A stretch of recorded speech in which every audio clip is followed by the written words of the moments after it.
आज जिस कहानी को पढ़ने जा रही हूँ उसे मुंशी प्रेमचंद जी ने लिखा है।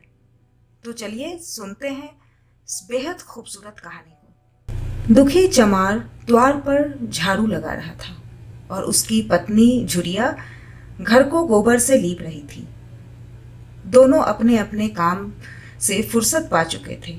तो चमारिन ने कहा, तो जाके पंडित बाबा से कह आओ ना, ऐसा ना हो कहीं चले जाएं वो। दुखी, हाँ जाता हूं, लेकिन यह तो सोच लो कि बैठेंगे किस चीज पर वो। झुरिया, कहीं से खटिया ना मिल जाएगी, ठकुराने से मांग लाना। दुखी, तू तो कभी कभी ऐसी बातें कह देती है कि देह जल जाती है। ठकुराने वाले मुझे खटिया देंगे? आग तक तो घर से निकलती नहीं, खटिया देंगे? कैथाने में जाकर एक लोटा पानी मांगू तो ना मिले, भला खटिया कौन देगा? हमारे उपले सेंठे भूसा लकड़ी थोड़े ही हैं जो कि जो चाहे उठा ले जाए। ले अपनी खटोली धोकर रख दे, गर्मी के तो दिन हैं, उनके आते आते सूख जाएगी। झुरिया, वह हमारी खटोली पर बैठेंगे नहीं, देखते नहीं कितने नेम धर्म से रहते हैं। दुखी ने जरा चिंतित होकर कहा, हाँ यह बात तो है। महुए के पत्ते तोड़कर एक पत्तल बना लूं तो ठीक हो जाए। पत्तल में बड़े बड़े आदमी खाते हैं, वह पवित्र है। ला तो डंडा, पत्ते तोड़ लूं। झुरिया, पत्तल मैं बना लूंगी, तुम जाओ, लेकिन हां उन्हें सीधा भी दे देना, अपनी थाली में रख दूं। दुखी, कहीं ऐसा गजब ना करना, नहीं तो सीधा भी जाए और थाली भी फूटे। बाबा थाली उठाकर पटक देंगे, उनको बड़ी जल्दी विरोध चढ़ जाता है। क्रोध में पंडिताइन तक को तो छोड़ते नहीं, लड़के को ऐसा पीटा आज तक टूटा हाथ लिए फिरता है। पत्तल में सीधा भी देना, हां मुद्रा तो छूना मत। झूरी, गोंड की लड़की को लेकर साह की दुकान से सब चीजें ले आना, सीधा भरपूर हो, सेर भर आटा, आधा सेर चावल, पाव भर दाल, आधा पाव घी, नून, हल्दी और पत्तल में एक किनारे 4 आने पैसे रख देना। गोंड की लड़की ना मिले तो भुर्जिन के हाथ पैर जोड़कर ले जाना।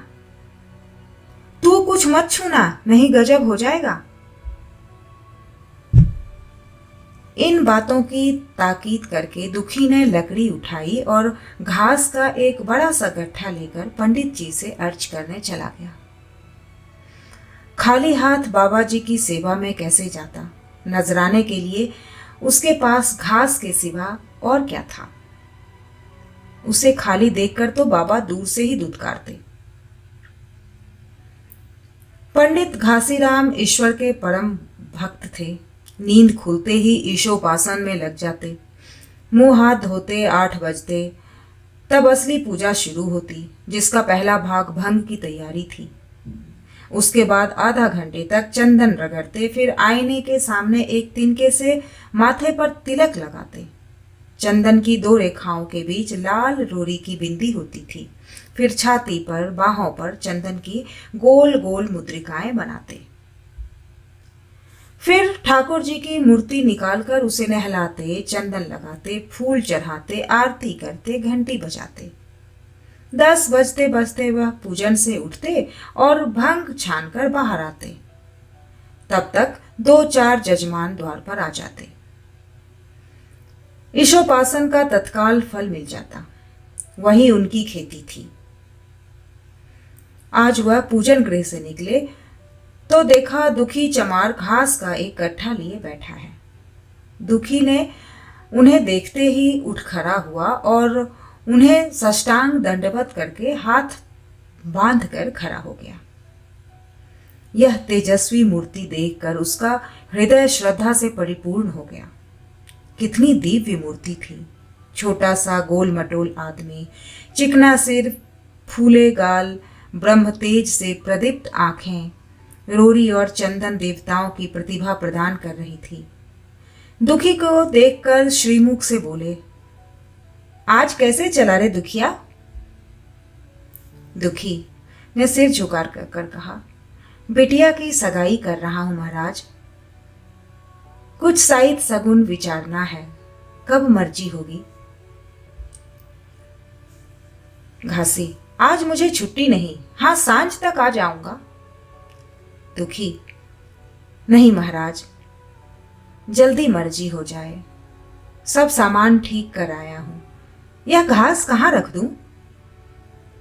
घासी, इस गाय के सामने डाल दे और जरा झाड़ू लेकर द्वार तो साफ कर दे। यह बैठक भी कई दिन से लीपी नहीं गई, उसे भी गोबर से लीप दे। तब तक मैं भोजन कर लूं, फिर जरा आराम करके चलूंगा। हाँ, यह लकड़ी भी चीर देना। खलिहान में 4 खांची भूसा पड़ा है, उसे भी उठा लाना और भूसौली में रख देना। दुखी फौरन हुक्म की तामील करने लगा। द्वार पर झाड़ू लगाई, बैठक को गोबर से लीपा। तब 12 बज गए। पंडित जी भोजन करने चले गए। दुखी ने सुबह से कुछ नहीं खाया था। उसे भी जोर की भूख लगी थी, पर वहां खाने को क्या धरा था? घर यहां से मील भर था। वहां खाने चला जाए तो पंडित जी बिगड़ जाए। बेचारे ने भूख दबाई और लकड़ी फाड़ने लगा। लकड़ी की मोटी सी गांठ थी, जिस पर पहले कितने ही भक्तों ने अपना जोर आजमा लिया था। वह उसी दम खम के साथ लोहे से लोहा लेने के लिए तैयार थी। दुखी घास छीलकर बाजार ले जाता था। लकड़ी चीरने का उसे अभ्यास नहीं था। घास उसके खुरपे के सामने सिर झुका देती थी। यहां कस कस कर कुल्हाड़ी का भरपूर हाथ लगाता, पर उस गांठ पर निशान तक ना बनता। कुल्हाड़ी उचट जाती। पसीने में तर था, हांफता था, थक कर बैठ जाता था, फिर उठता था। हाथ उठाए ना उठते थे, पांव कांप रहे थे, कमर ना सीधी होती थी। आंखों तले अंधेरा हो रहा था, सिर में चक्कर आ रहे थे, तितलियां उड़ रही थी, फिर भी अपना काम किए जा रहा था। अगर एक चीलम तंबाकू पीने को मिल जाती तो शायद कुछ ताकत आती। उसने सोचा, यहां चीलम और तंबाकू कहां मिलेगी? ब्राह्मणों का पूरा है। ब्राह्मण लोग हम नीच जातों की तरह तंबाकू थोड़े ही पीते हैं। सहसा उसे याद आया कि गांव में एक गोंड भी रहता है, उसके यहां जरूर चीलम तंबाकू होगी। तुरंत उसे उसके घर दौड़ा। खैर, मेहनत सफल हुई। उसने तंबाकू भी दी और चीलम भी दी, पर आग वहां न थी।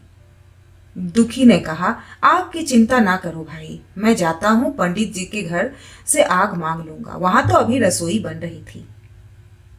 यह कहता हुआ वह दोनों चीजें लेकर चला आया और पंडित जी के घर में बरौंठे के द्वार पर खड़ा होकर बोला, मालिक, रची के आग मिल जाए तो चीलम पी लें।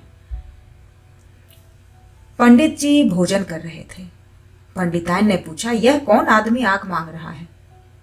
पंडित, अरे वही दुखिया चमार है, कहा है थोड़ी सी लकड़ी चीर दे, आग तो है, दे दो।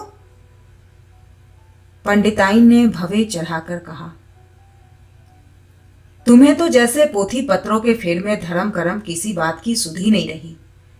चमार हो, धोबी हो, पासी हो, मुंह उठाए घर में चला आए।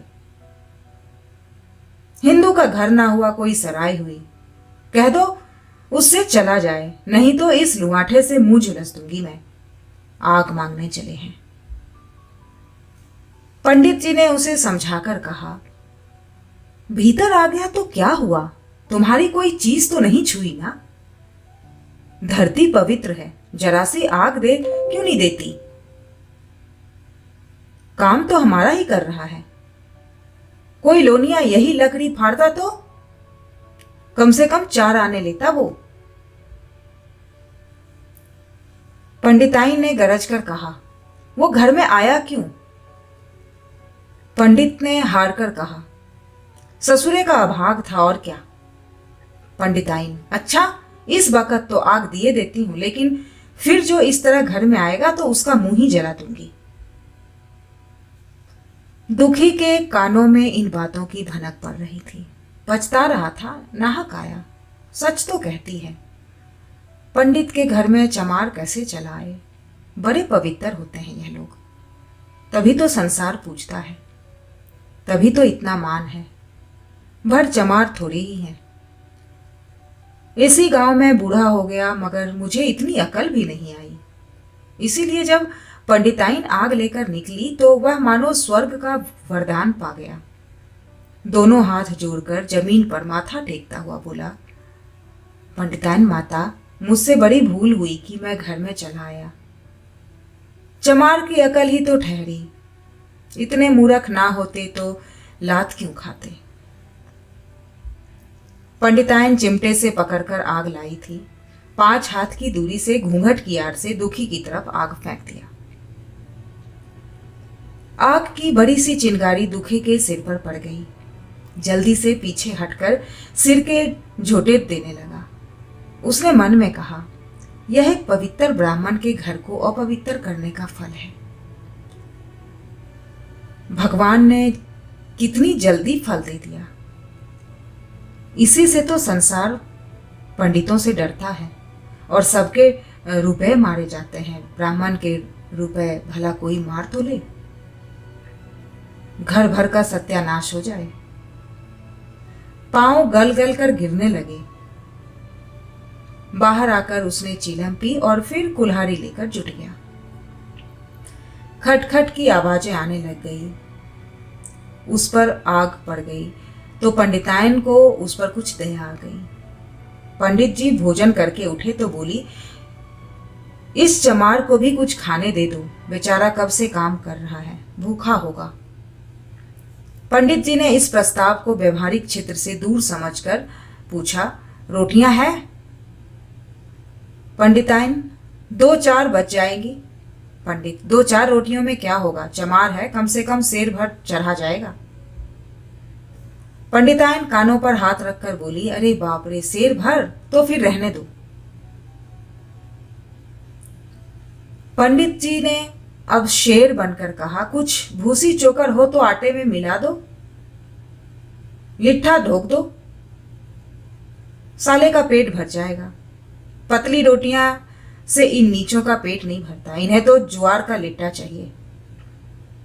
पंडिताइन ने कहा, अब जाने भी दो, धूप में कौन मरे। दुखी ने चीलम पीकर फिर कुल्हाड़ी संभाली। दम लेने से जरा हाथों में ताकत आ गई थी।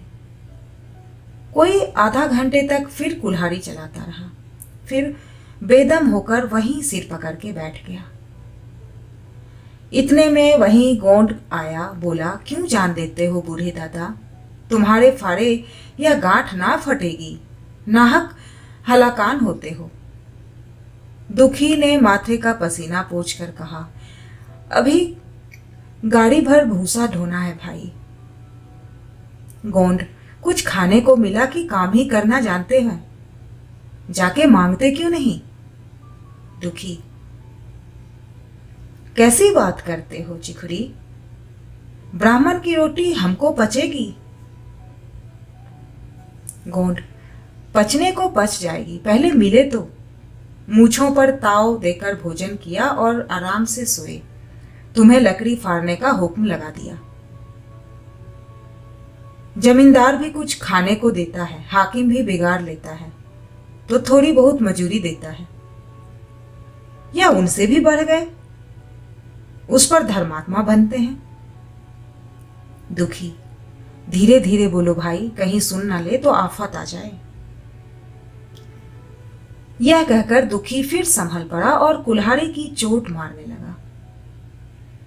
चिखुरी को उस पर दया आई, आकर कुल्हाड़ी उसके हाथ से छीन ली और कोई आधा घंटे खूब कस कस कर कुल्हाड़ी चलाई, पर गांठ में एक दरार भी ना पड़ी। तब उसने कुल्हाड़ी फेंक दी और यह कहकर चला गया कि तुम्हारे फारे यह ना फटेगी, जान भले निकल जाए। दुखी सोचने लगा, बाबा ने यह गांठ कहाँ रख छोड़ी थी कि फाड़े नहीं फटती, कहीं दरार तक तो नहीं पड़ती। मैं कब तक इसे चीरता रहूंगा? अभी घर पर 100 काम पड़े हैं। कार परोजन का घर है, एक ना एक चीज घटी ही रहती है, पर इन्हें इसकी क्या चिंता। चलूं जब तक भूसा ही उठा लाऊं। कह दूंगा, बाबा आज तो लकड़ी नहीं फटी, कल आकर फाड़ दूंगा। उसने झवा उठाया और भूसा ढोने लगा। खलिहान यहां से 2 फरलांग से कम ना था। अगर झव्वा खूब भर भर कर लाता तो काम जल्द खत्म हो जाता। फिर झव्वे को उठाता कौन? अकेले भरा हुआ झव्वा उसने ना उठ सकता था, इसलिए थोड़ा थोड़ा लाता था। 4 बजे कहीं भूसा खत्म हुआ। पंडित जी की नींद भी खुली, मुंह हाथ धोया, पान खाया और बाहर निकले। देखा तो दुखी झव्वा सिर पर रखे सो रहा है। जोर से बोले, अरे दुखिया, तू तो सो रहा है? लकड़ी तो अभी ज्यों की त्यों पड़ी हुई है। इतनी देर तू करता क्या रहा? मुट्ठी भर भूसा ढोने में सांझ कर दी, उस पर सो रहा है। उठा, ले कुल्हाड़ी और लकड़ी फाड़ डाल। तुझसे जरा सी लकड़ी नहीं फटती। फिर साइद भी वैसे ही निकलेगी, मुझे दोष मत देना। इसी से कहा है कि नीच के घर में खाने को हुआ और उसकी आंख बदली। दुखी ने फिर कुल्हाड़ी उठाई। जो बातें पहले से सोच रखी थी वह सब भूल गई। पेट पीठ में धंसा जाता था। आज सवेरे जलपान तक ना किया था वह, अवकाश ही ना मिला। उठना ही पहाड़ मालूम होता था। जी डूबा जाता था, पर दिल को समझाकर उठा। पंडित जी कहीं साइद ठीक ना विचारें तो फिर सत्यानाश ही हो जाए। जब ही तो संसार में इनका मान है। साइद ही का तो सब खेल है, जिसे चाहे बिगाड़ दे। पंडित जी गांठ के पास आकर खड़े हो गए और बढ़ावा देने लगे। हाँ, मार कसके, और मार कसके, जोर से मार। तू तो ऐसे मार रहा है जैसे हाथ में दम ही नहीं है। लगा कसके। खड़ा सोचने क्या लगता है? हाँ बस, फाड़ इसे। दुखी अपने होश में ना था। न जाने कौन सी गुप्त शक्ति उसके हाथों को चला रही थी। वह थकान, भूख, कमजोरी सब मानो भाग गई। उसे अपने बाहुबल पर स्वयं आश्चर्य हो रहा था। एक एक चोट वज्र की तरह पड़ती थी। आधा घंटे तक वह इसी उन्माद की दशा में हाथ चलाता रहा, यहां तक कि लकड़ी बीच से फट गई और दुखी के हाथ से कुल्हाड़ी छूटकर गिर पड़ी। इसके साथ वह भी चक्कर खाकर गिर पड़ा। भूखा प्यासा थका हुआ शरीर जवाब दे गया। पंडित जी ने पुकारा, उठ के 2-4 हाथ और लगा दे, पतली पतली चौलियां हो जाए। दुखी ना उठा। पंडित जी ने फिर उठाया, पर वह फिर से ना उठा। अरे क्या पड़े ही रहोगे दुखी? चलो तुम्हारे ही घर चल रहा हूं, सब सामान ठीक ठीक है ना? दुखी फिर भी नहीं उठा। अब पंडित जी को कुछ शंका हुई। पास जाकर देखा तो दुखी अकड़ा पड़ा हुआ था। बदहवास होकर भागे और पंडिताइन से बोले, दुखिया तो जैसे मर गया। पंडिताइन बोली, वह तो अभी लकड़ी चीर रहा था ना? पंडित, हाँ, लकड़ी चीरते चीरते मर गया, अब क्या होगा? पंडिताइन ने शांत होकर कहा, होगा क्या? चमड़ौने के में कहला दो, मुर्दा उठा ले जाए। एक क्षण में गांव भर में खबर हो गई। पूरे में ब्राह्मणों की ही बस्ती थी, केवल एक घर गौंड का था। लोगों ने इधर का रास्ता छोड़ दिया, कुएं का रास्ता उधर से ही था। पानी कैसे भरा जाए? चमार की लाश के पास से होकर पानी भरने कौन जाए? एक बुढ़िया ने पंडित जी से कहा, अब मुर्दा फेंकवाते क्यों नहीं? कोई गांव में पानी पिएगा या नहीं? इधर गोंड ने चमरौने में जाकर सबसे कह दिया, खबरदार मुर्दा उठाने मत जाना, अभी पुलिस की तहकीकात होगी। दिल लगी है कि एक गरीब की जान ले ली। पंडित जी होंगे अपने घर में होंगे, लाश उठाओगे तो तुम भी पकड़े जाओगे। इसके बाद ही पंडित जी पहुंचे, पर चमरौने का कोई आदमी लाश उठाने को तैयार ना हुआ। हाँ, दुखी की स्त्री और कन्या दोनों रोती हुई वहां चली गई और पंडित जी के द्वार पर आकर सिर पीट पीट कर रोने लगी। उनके साथ 10-5 और चमारिनें थी। कोई रोती थी, कोई समझाती थी, पर चमार एक भी ना था। पंडित जी ने चमारों को बहुत धमकाया, समझाया, मिन्नत की, पर चमारों के दिल पर पुलिस का रोब छाया हुआ था। एक भी न माना। आखिर निराश होकर लौट आए। आधी रात तक रोना पीटना जारी रहा। देवताओं का सोना मुश्किल हो गया, पर लाश उठाने वाला कोई चमार न आया। और ब्राह्मण चमार की लाश कैसे उठाते? भला ऐसा किसी शास्त्र पुराण में लिखा है? कहीं कोई दिखा दे। पंडिताइन ने झुंझलाकर कहा, इन्होंने तो खोपड़ी चाट डाली, सभी का गला भी नहीं पकता। पंडित ने कहा, रोने दो, कब तक रोएंगी? जीता था तो कोई बात ना पूछता था, मर गया तो कोलाहल मचाने के लिए सभा पहुंची है। पंडिताइन, चमार का रोना मनहूस है। पंडित, हाँ, बहुत मनहूस। पंडिताइन, अभी से दुर्गंध उठने लगी। पंडित, चमार था, साध असाध किसी का विचार है इन सबों को। पंडिताइन, इन सबों को घिन भी नहीं लगती, भ्रष्ट हैं सब। रात तो किसी तरह कटी, मगर सवेरे भी कोई चमार न आया। चमारिनें भी रो पीट कर चली गई। दुर्गंध कुछ कुछ फैलने लगी। पंडित जी ने एक रस्सी निकाली, उसका फंदा बनाकर मुर्दे के पैर में डाला और फंदे को खींच कर कस दिया। अभी कुछ धुंधला था। पंडित जी ने रस्सी पकड़कर लाश को घसीटना शुरू किया और गांव के बाहर घसीट ले गए। वहां से आकर तुरंत स्नान किया, दुर्गा पाठ पढ़ा और घर में गंगा जल छिड़का। और उधर दुखी की लाश को खेत में गीदड़ और गिद्ध, कुत्ते और कौवे नोच रहे थे। यही जीवन पर्यंत की भक्ति, सेवा और निष्ठा का पुरस्कार था।